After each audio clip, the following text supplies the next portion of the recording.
Next to speak, I would like to introduce Susan Doughty. Susan has a master's degree in education with more than a decade of classroom teaching in Michigan's public schools. She also has nearly 20 years in the nonprofit sector, working with culturally diverse populations. Now retired, Susan was most recently program director for Lakeshore Ethnic Diversity Alliance, where she provided diversity, equity, and inclusion training and consultation for a variety of clients throughout Michigan. Susan is passionate about education and providing opportunities and access to all. Ladies and gentlemen, welcome Susan.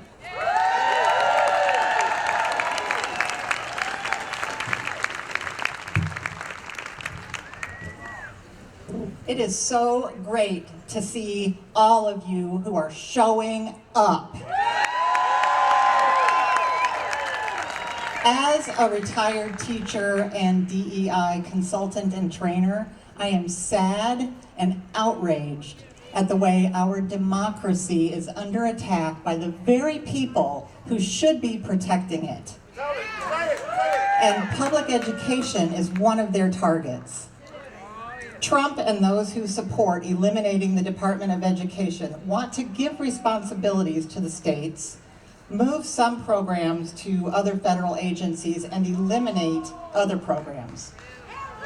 They claim, hands off, they claim that there's too much federal control over public school curriculum and educational standards.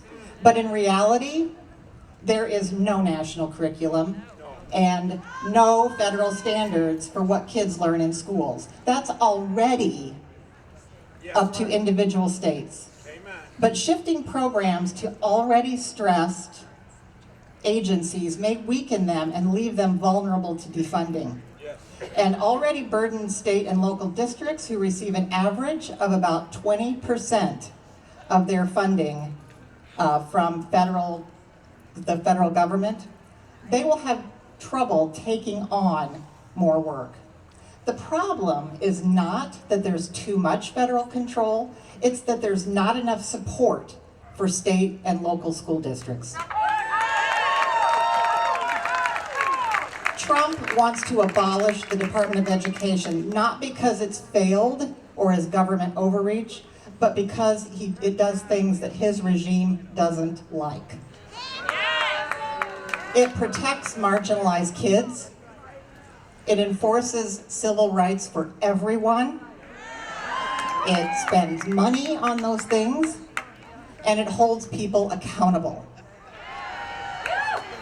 Although it will take an act of Congress to pass, gutting the Department of Education will make it easier for the Republican majority to comply. This action could or already has hurt funding for children with disabilities, enforcement of civil rights protections, funding for low-income students and schools, Pell Grants and federal loan programs that help low-income students go to college, Title IX enforcements that protect students from sex-based discrimination, harassment, and assault, equal access and opportunity for all students, including immigrant children, holding accountable states that are actively failing children, and just yesterday, the United States Supreme Court sided with Trump to block grants for teachers over concerns they were promoting DEI.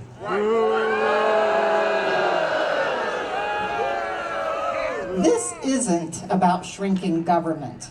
It's about shrinking opportunity and access. It's about shrinking equity. It's about denying diversity and eliminating inclusion. It's letting children fall through the cracks on purpose.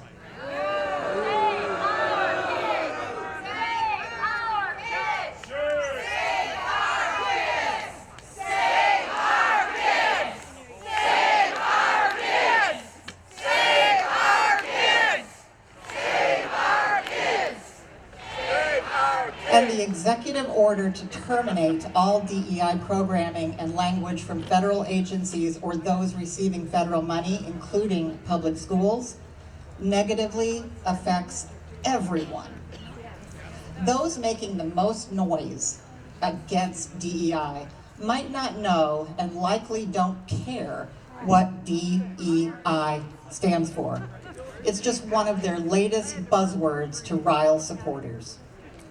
Diversity simply means differences exist in any group.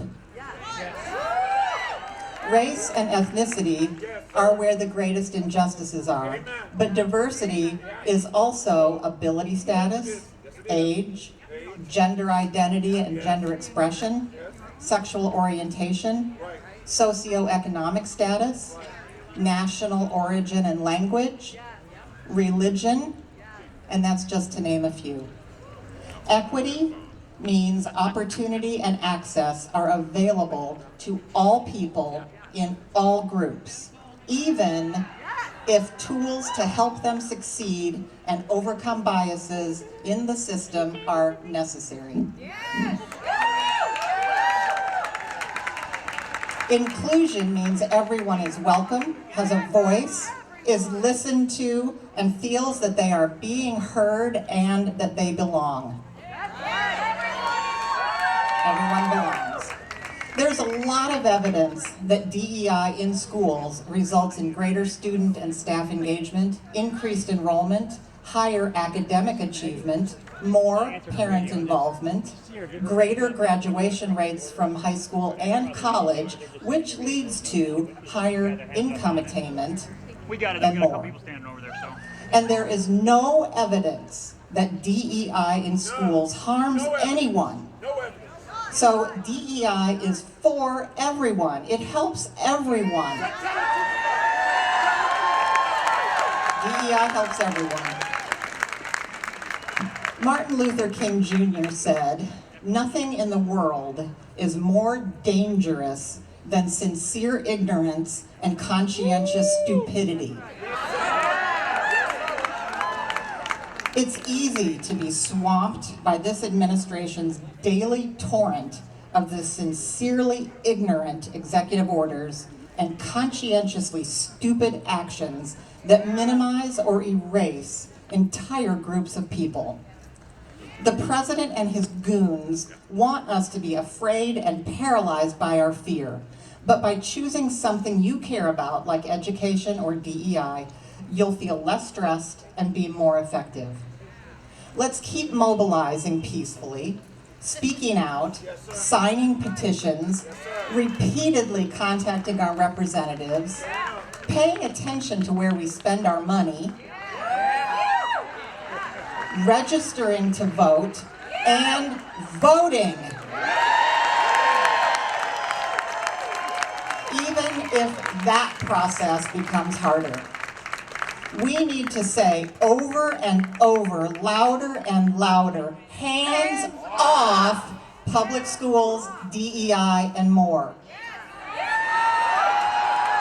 Yes. Through the power of our collective voices and our votes, we are making a difference. Together, we will remove corrupt politicians, reverse harmful policies, and reclaim our democracy. As John Lewis said, we have been too quiet for too long. Thank you.